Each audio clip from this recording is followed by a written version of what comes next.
Praise the lord. దేవుని వాక్యం నుండి మత్తయి సువార్త 16వ అధ్యాయము 24వ వచనం చదువుకుందాం. అప్పుడు యేసు తన శిష్యులను చూచి, ఎవడైనను నన్ను వెంబడింపగోరిన ఎడల తన్ను తాను ఉపేక్షించుకొని తన సిలువనెత్తుకొని నన్ను వెంబడింపవలను. దేవుడు మన గురించి శ్రద్ధ కలిగిన వాడు, మనల్ని ప్రేమించేవాడు, మన ప్రతి పరిస్థితి కూడా ఎరిగినవాడు. మనకి మన చుట్టూ ఉన్న పరిస్థితులను ఏ విధంగా కూడా మనం తీర్చుకోలేము, వాటిని సాల్వ్ చేయలేము. కానీ దేవుడు మన గురించి శ్రద్ధ కలిగిన వాడు. ఆయన మన ప్రతి పరిస్థితుల్లోంచి మనల్ని బయటకు తీసుకొచ్చేవాడు.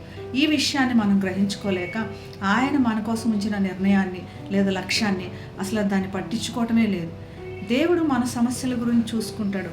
కేవలం మన కోరికలు, మన ఆశలు తీర్చుకోవాలని మన చుట్టూ సమస్యలు నిర్మించుకుంటున్నాం.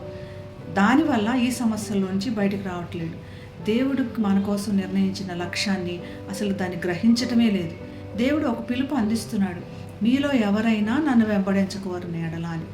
ఆయన ఎవరైనా వెంబడించండి అని ఖచ్చితంగా కూడా చెప్పట్లేదు. ఈ చాయిస్ ఈజ్ యువర్స్ అంటున్నాడు. మీరు నిర్ణయం తీసుకోండి. ఆయన బలవంత పెట్టి అందరిని ఒకేసారిగా ఆయన వైపు తిప్పేసుకోగలిగిన సామర్థ్యం కూడా కలిగిన వాడు.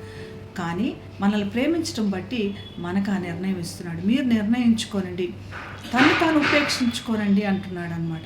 యేసు ప్రభు కూడా తండ్రికి ప్రార్థన చేస్తూ, తండ్రి నీ చిత్తమే జరుగునుగా, కానీ తను ఎలాగైతే తగ్గించుకున్నాడో అలా తగ్గించుకోనండి. ఆకాశ పక్షులను చూడండి, ఆ విత్తవు కోయవు ఏమీ చేయవు, కానీ సమృద్ధి గల తండ్రి వారిని పోషిస్తున్నాడు. నిన్ను నన్ను కూడా తప్పకుండా పోషిస్తాడు. నీ చుట్టూ ఉన్న పరిస్థితుల గురించి ఆయన శ్రద్ధ కలిగిన వాడు అని. సిలువనెత్తుకోనమని దేవుడు మనకి ఇస్తున్న పిలుపు. నీతి కోసం, న్యాయాని కోసం, తన రాజ్యం కోసం సిద్ధపడమంటున్నాడు. అది మనల్ని నిత్య జీవాని కోసం ఆయన సిద్ధపరుస్తుందని.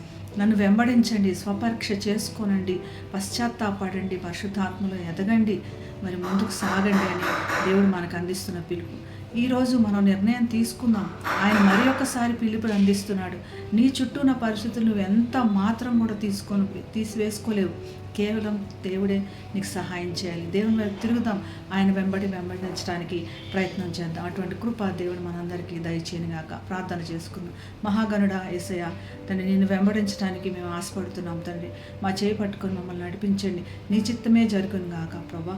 మరి మాకు నీ సిలువను ఎత్తుకునేటువంటి భాగ్యాన్ని మాకు దయచేయి. నీ అడుగుల్లో అడుగులేటటువంటి భాగ్యం దయచేయి. నీ నామానికే మహిమ కలుగును గాక. యేసు నామమున ప్రార్థిస్తున్నాం తండ్రి. Amen. Have a blessed day. God bless you.